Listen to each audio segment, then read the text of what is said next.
This is the world's first dropper post that's powered by the motor. There's no battery on the post, no charging, and it's fully tied into the bike's integrated system.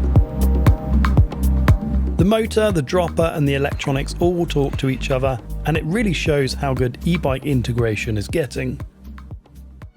So this is the latest edition of Orbea Rise, and it's the bike that I've been able to test a couple of times, which shares the frame with the last one that I tested, but now it has Orbea's latest version of their RS firmware. As a recap on Orbea's RS system, it stands for Rider Synergy, which is basically their tuned version of the Shimano EP801 motor. It aims to feel more natural and efficient. It runs two profiles, one at around 60 Nm and then the RS Plus with a full 85 Nm, but it's limited to roughly 400 watts to help keep the range high. Orbea has moved from individual components to this connected system, so the motor, the dropper, the drivetrain, and the system controller all talk to each other. First of all, you never have to remember to charge a battery for the dropper post again. The stack height on it is really low because you don't have to have one of the big chunky battery units. This is very close to like a standard weight dropper post. So I've got 210 in here, but they go right up to 240. So there's three things for me. You don't have to ever charge it. There's much lower stack height and the weight is less, which is perfect for a lightweight build like this one, where 150 grams can make a difference when it all starts to add up when you look at all the different components. So we've got Shimano EP8 motor with Orbea's RS tune. I haven't ridden for such a long time Shimano kit because most bikes now are coming with SRAM. This has got Shimano XT, but electronically wired. Again, all connected in with Orbea's RS system. It's wirelessly shifting from the pod controller. One of the things that Shimano has in the XT range over an equivalent SRAM wireless is the weight. It's a little bit lighter as an overall system. Again, it's completely connected, so there's no extra batteries or anything that you need to charge. Wireless pod controller, very, very ergonomic controller. Just one other battery that goes in the remote that should last for quite a long time in comparison to like a regular little battery that you might need to charge down here. But all of this stuff is all interconnected, it's all talking to each other. It's getting the power from the main battery. It's got coast shifting, so you can shift while your pedals are level. It will shift for you automatically if you want it to, or you can manually trigger it to shift.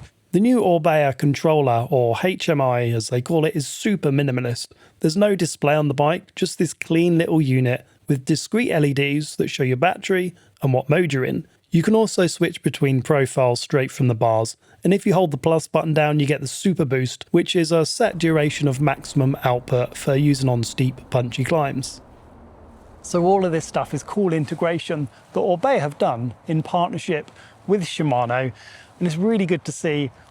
I mean, we've got e-bikes with massive batteries. Why have additional batteries on there? If everything can be connected together with the big main battery, you only need to charge one thing. It just really makes sense. The system has two modes. There's a standard mode that works just like any other normal dropper post, and then there's the smart mode. The smart mode lets you set a custom midpoint. A double press will raise the post and it will lock into that midpoint that you've set, and a single press will release or lock the post, which is completely new for a dropper. So right now I've got it in the second setting, which is like the smart setting, which has got a few different features to a regular dropper. So if I just press it once, it will release back to the top.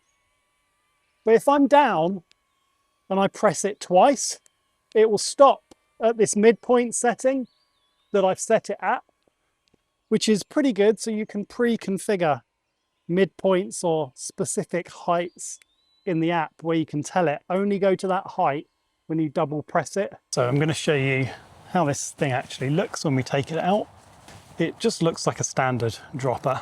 It's got a little control wire there and a little actuator here, and this just plugs into one of the ports on the motor. But that is a really nice, neat, simple integration, and we can, on this bike, completely slam that dropper down with Orbea's, they call it like steep and deep. You can actually slam a 240 on this as well. I've tried it on the old one. So whilst this is a 210, I'd love to try a 240 electronic dropper that low stack height, low weight, all wired to the main battery. Never have to worry about charging again.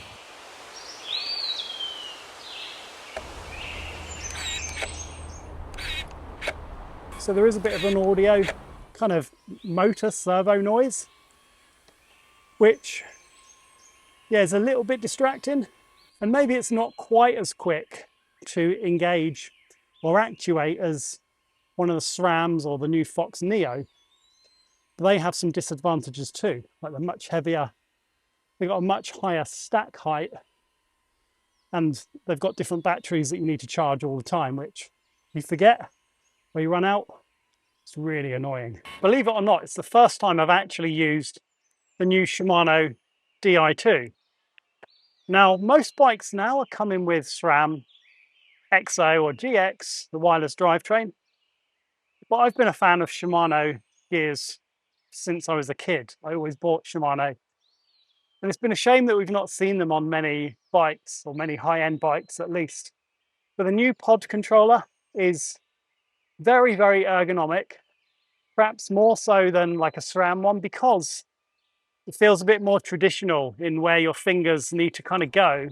I think it's a bit more ergonomic to press, and you still get a mechanical movement or throw that's not quite as much as like a traditional shifter, but it's not just like a button, like a switch. It actually feels like you're pressing something, which I really like. It's quite tactile. You don't have to really think about it too much. Now, I haven't turned on all of the auto shift, but I've got coast shift on, which allows me to shift just like this when I'm stationary. And I haven't got the full auto shift on, but I've got coast shifting on, which allows me to shift just while I'm cruising, and it will change gear. But it also change gear automatically if I set it to. Again, it's all wired into the main motor, the main battery, I should say. So there's no extra things to charge. In fact, the only thing you're going to need to charge on this, other than the main battery, of course, is the pod controller, the shifter. It takes the coin cells, which supposedly last quite a long time. So everything on here is integrated to that main battery, including the HMI, Orbea's really neat little all-in-one unit that does the speed, the modes that you're in, and it does the dropper as well. So no extra things to charge on there either. So that's the new Orbea Rise with a motor-powered dropper, Shimano Di2 tied into the motor, and everything running off a single battery. The integration is getting really good now, and it feels like a proper step forward in how e-bikes work as a system. If you've got any questions about this setup or the tech, drop them down in the comments. Subscribe for more e-bike videos, and thanks for watching. I'll catch you in the next one.